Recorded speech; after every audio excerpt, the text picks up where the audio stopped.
CV. Raman 20-ാം നൂറ്റാണ്ടിലെ ലോകപ്രശസ്തരായ ഭാരതീയ ശാസ്ത്രജ്ഞരിൽ പ്രമുഖനാണ് ചന്ദ്രശേഖര വെങ്കിട്ടരാമൻ അഥവാ CV. Raman. ശാസ്ത്രത്തിനുള്ള Nobel സമ്മാനം നേടിയ ആദ്യത്തെ ഏഷ്യക്കാരൻ കൂടിയാണ് സർ സി.വി. രാമൻ. തമിഴ്നാട്ടിലെ തിരുച്ചിറപ്പള്ളിയിൽ 1888 നവംബർ 7-ന് ചന്ദ്രശേഖര അയ്യരുടെയും പാർവതി അമ്മാളിൻ്റെയും മകനായി ജനിച്ചു.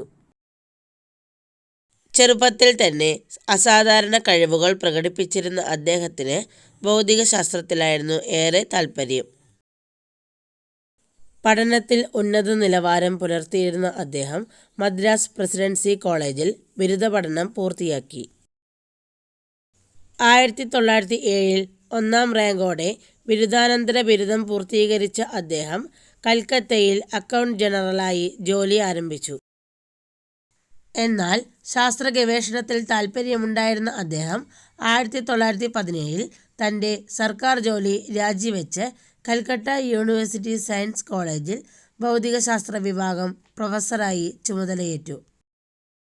കൽക്കത്ത സർവകലാശാലയിൽ അധ്യാപനം നടത്തുമ്പോൾ തന്നെ അദ്ദേഹം കൽക്കത്തയിലെ Indian association for cultivation of സയൻസിൽ ഗവേഷണം തുടർന്നു.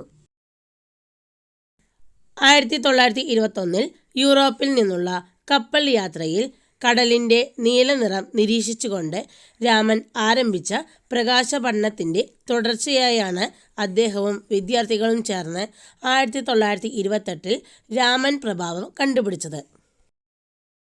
1928 ഫെബ്രുവരി 28-ന് രാമൻ പ്രഭാവം പ്രസിദ്ധീകരിക്കുകയും 1930 ഭൗതിക ശാസ്ത്രത്തിനുള്ള നോബൽ സമ്മാനം ലഭിക്കുകയും ചെയ്തു.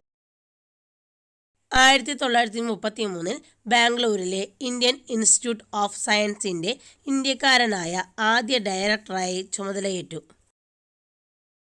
1933 സി.വി. രാമൻ കൊൽക്കത്ത വിട്ട് ബാംഗ്ലൂരിലേക്ക് താമസം മാറിയപ്പോൾ ഭൗമശാസ്ത്രജ്ഞനായ സർ എൽ. ഫെർമോർ ഇങ്ങനെ അഭിപ്രായപ്പെട്ടു: കൽക്കത്തയുടെ നഷ്ടം ബാംഗ്ലൂരിൻ്റെ നേട്ടമാകും.